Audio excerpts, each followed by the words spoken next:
in this session. I am being joined by Augustine, and we will talk a little bit about governance and other issues surrounding the use of large language models. Hi, I'm Augustine. I come from the cybersecurity world, so vulnerability assessment, penetration testing, things of that caliber. I had a stint with KPMG for about 7 years, where I did everything from purple teaming to GRC auditing, and even creating the first, to my knowledge, the first AI for KPMG called Vader. And now what I do is I usually do GRC audits, but I also create large language models and GPTs for private entities who want to have a little bit more granular control over their data and not have it up in the cloud from a confidentiality perspective. So Augustine, of course, large language models are all the rage in town as we speak, and many people are interested in it. Can you spend a few minutes of your time and tell us what you think are the key security considerations in deploying and using large language models? There's a couple. One is general understanding of its capabilities. A lot of people think it's the panacea, the silver bullet for a lot of different problems, but it's not. Just a different way of dealing with data, and it's faster and better in a lot of different ways. But when you have nascent technology, people forget to do the due diligence, the understanding of data privacy and protection, access control and authentication, model security, garbage in, garbage out. So people build systems, or organizations, especially new to the industry, are building systems without understanding how they're broken into. It's akin to having an architect who knows nothing about earthquake preparedness or structural integrity. So building a system that deals with a lot of data without understanding how that data might be misused or abused seems to be the biggest issue. And then second is, the phrase or adage, what is visible is measurable and thus improvable. There's very little visibility into what data they have they categorized it as critical assets and not, and what controls and goals and controls are applied to that data. So when people bring data into the model, they often don't sanitize it. Case in point, Samsung and Chrysler, where they were bleeding information and giving it to these chat GPT models. And here's a saying: if something is free, you are the product. So your data is being used to train systems that you have no control over, and you don't know how it was built. What do you think can be done if the model itself is generating malicious content, like for example, deep fakes or is giving biased information? The first thing is the model. Always assume a zero trust model. Always assume the model is false. Trust but verify. That's why every single model you see out there, just go ahead and just check it out. They will say, we can make mistakes. And the reason being is when you build an AI, there's this concept of bias. So whatever we do, we imbue upon AI. We're teaching them from our own lessons, but AI can do things at an exponential rate with a minimal subset of parameters, So any slight bias that we might have exponentially is expanded upon. So we are flawed. We are human. We make mistakes. Anything we make, you should assume also has mistakes. So you should have processes accepting that risk and mitigation measures applied to it. That's how you address the first part of that question. The second question of how do you trust things that you see in deep fakes and whatnot.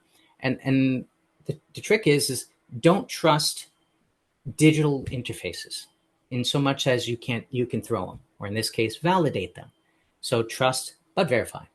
So anything that you get from a model, or from electronics, or from Twitter, or from Facebook, or from insert data source, you should always validate. It's not just good security practice. That's just the way you should live life. We when we shake hands, when you walk down the street, and you meet someone, you make eye contact, firm handshake. Do you give them your phone number and your social security number? No, you don't really trust them yet. You have to. It takes time. And when it comes to AI and such, it'll take time to develop a framework by which we can trust the data. And then last but not least is the what are we doing right now to address the first two? And there's a litany of best practices, but most people don't know about them. The OWASP AI guidance, the NIST AI guidance, the CISA guidance as well. These are best practices that took a lot of investment and research and really well written, but most people building these systems have never actually read them. So these are the people building the systems that are protecting and using and leveraging and processing our data. We should validate that. So if you have data or model, how do you validate?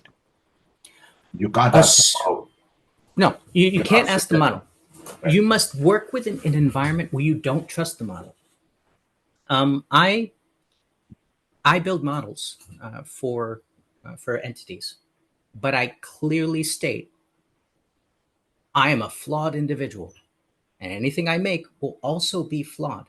So we need to have some checks and balances. So here is the NIST guidance on AI, secure model development. Please vet my stuff through that. But often you're not going to talk to the guy who made the GPT. You're not going to talk to someone like me. You're going to talk to a company who has this model, and it's behind closed doors and it's proprietary. So what you should do is you should have an environment like that I unfortunately have to do manually, where I take the data and I obfuscate it for my client. So recently there was a breach at a health authority, and they contacted me. I used to do breach response and post exploitations review with KPMG. So I came in and I found out how they got in, and we drilled down to see how far they, down the rabbit hole they went. And we could validate that no EPHI, or electronic public health information, was breached. Private health information. Yeah, but so that PII, or personally identifiable information, we made sure. But I had to obfuscate it before I put it in the model, because it was a manual, time-consuming process. And why? Because there's no automated method for Azure, AWS, or GCP to do that. So I was relegated to Python and Excel to do those types of calculations before the model was worked on. So to answer the last question, don't trust it. So if you are, and so this naturally leads to the question that there's a lot of tuning of these models being done by the use of the so-called retrieval augmented generation, etc., the RAGs. So you are suggesting that the RAG should, if it has sensitive information, there should be a tokenization process or some other automatic process that sort of obfuscates sensitive and private information before you feed it to the model. I'll bare my throat in this one and say, yeah, any way is better than what I was doing, because I had to do it with Python and Excel and assigning random UIDs to data sets, and then having the transforms, or the model work off of those UIDs that represented, let's say, access times and RBAC controls and user IDs and file type classifications, which are like, you categorize data as, is this a medical information, or is this just regular information, etc. So yes, there has to be a better way than my manual process, and I'm not the only one. I go to these groups on AI and ML all the time, and we're all facing the same problem. We're all trying to recreate the wheel when it comes to obfuscation of code. And GitHub's filled with a litany of different tools that do it and help you with it, but it's a pain, and it is difficult for those who build models at this time. Yes. So there is this new technology that is that has been available for the last couple of years or so, called confidential computing or secure enclaves. And one of the benefits of secure enclaves is that they can be used to tokenize and control PHI and ePHI sensitive information. A secure enclave is essentially a protected and isolated computing environment that can be constructed on a cluster of machines on Microsoft Azure or in AWS, etc., or on GCP. And the isolation and protection mechanisms are controlled by the underlying hardware of the machine itself. And there is an attestation process that assures that the integrity of these isolated and protected environments is being guaranteed and assured by the underlying hardware itself. So there is the possibility that you could now use various tokenization and data de-identification techniques in conjunction with secure enclaves and before you feed the data to a large language model. And so you can, if you could speak a little bit about if you have background in this area about how one could possibly bring secure enclaves into the retrieval augmented generation process and control what is being fed to the large language model. I haven't been asked about confidential computing or secure enclave. No, it's an enterprise issue, right? Right. We're talking about enterprises moving large amounts of data into the cloud environment, and confidential computing is a way in which they could now process that data. Yeah, one of my bank clients, I'm hoping to watch this and be directed or suggested or nudged into the direction of perhaps maybe we want to do this instead of a Hadoop cluster, FYI. Not ripping on anybody, but they know who I'm talking about. And that would solve a lot of problems, both in very, very complicated heterogeneous networks internally for banking environment and for fraud detection and things of that caliber, but also for GRC. Because when you create your own solution, you also create your own problems. And when you work in a cloud environment where those problems have been architected to address certain problems, that's offloaded from you. Case in point, having a solution pre-built for you is a more cost-effective way of doing business. And this is why I'm very interested in how that interplay might come into play, because a lot of startups, think blockchain, cryptocurrency, think private equity firms, think financial and medical entities or public sector clients dealing with trying to make sense of all their data. This is the way forward, in my opinion. So you have mentioned GRC a few times in this conversation. Let me ask you, what are some of the issues that you could highlight in terms of the model governance as far as large language models are concerned? Well, first, most organizations who are working with LLMs don't know about the existing GRC best practices. Case in point, the OWASP, AI checklists, how to securely build an LLM, in a safe way. There are checklists out there, but no one uses them, or at least not no one. Very few people that I've been working with who have had a substantial investment in AI and LLM have very little knowledge on how to map to it. I'm actually working on a project of building a HIPAA GPT that will work off of data without seeing the data, working off of rules as opposed to seeing the actual confidential information. In the world of GRC, as it relates to LLM, it is embryonic at best. And the reason that is because we're all trying to agree. The Congress doesn't even, there's an article, it'll blow your mind. They're having difficulty even writing down and agreeing on the term artificial intelligence. So if the governing bodies of the United States can't agree on a term, how far are we going to go towards regulation and governance and regulatory and compliance mandates? And the answer to that is not very far. We need to gain concession and agreement, and some people will have to concede some things, on what is the standard moving forward and might this best serve the greater good. And I don't know where that's going. Coming back to the topic of secure enclaves, one of the nice features of secure enclaves is that they generate these logs that you can use for the purposes of audits, etc. And I know that you recently mentioned and have been working on a project where you're generating HIPAA log data that can be used for a HIPAA audit, etc. Would you care to speak a little bit about that work and what you've learned about the use of those logs that are being generated by secure enclaves in the HIPAA audit case? Well, the challenge with HIPAA is that not everyone puts their data in the same location.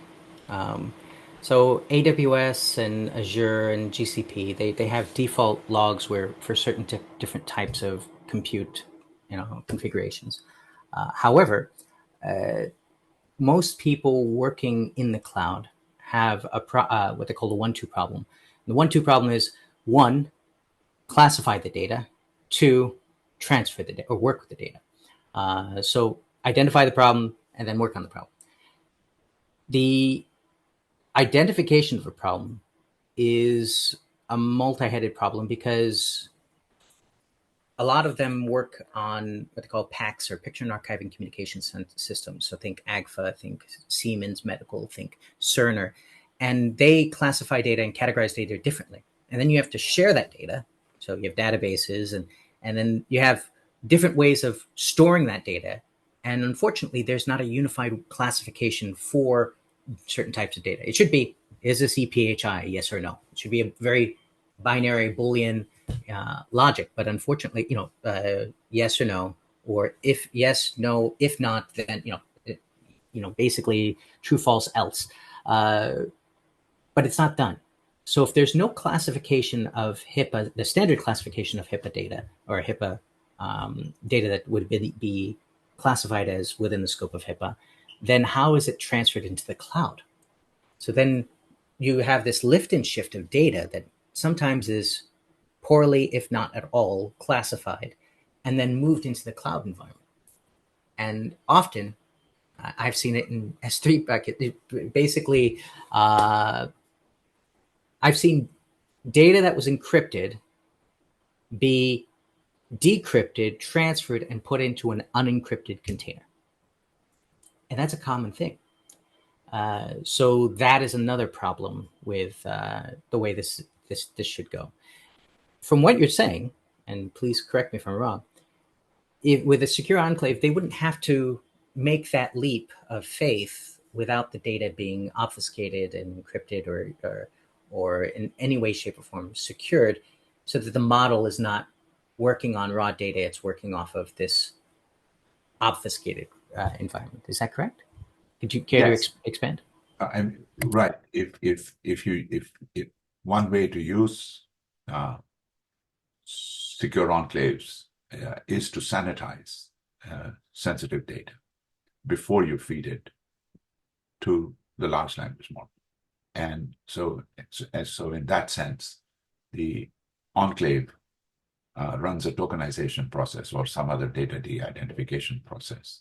And only the enclave sees the sensitive data, and what is actually sent up to the large language model happens to be completely de-identified. So that is a possible use case in which the enclave essentially acts like a pre-filter of what you want to feed. And that brings up another sort of interesting use case. Of course, there are lots of enterprises who are interested in fine-tuning a large language model for their own custom domain. So I have a friend who is interested in taking a large language model and obtaining a chatbot for his particular enterprise data use case. And he doesn't want to go through the expense of having to generate a large language model from the start. Of course, that's a hugely expensive process. So he wants to share he wants to share his RAG data with another enterprise that has already a large language model, and he wants to fine-tune that model for his domain.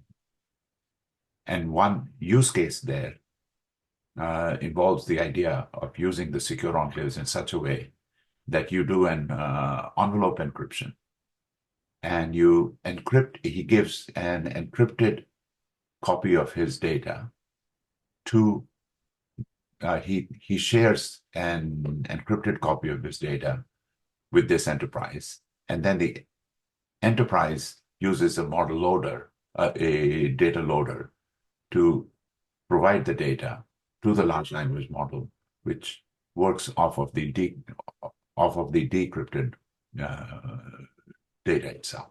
So in that way, the sharing is completely confidential. The two parties who are doing the sharing maintain the confidentiality of the data that is being used for fine tuning.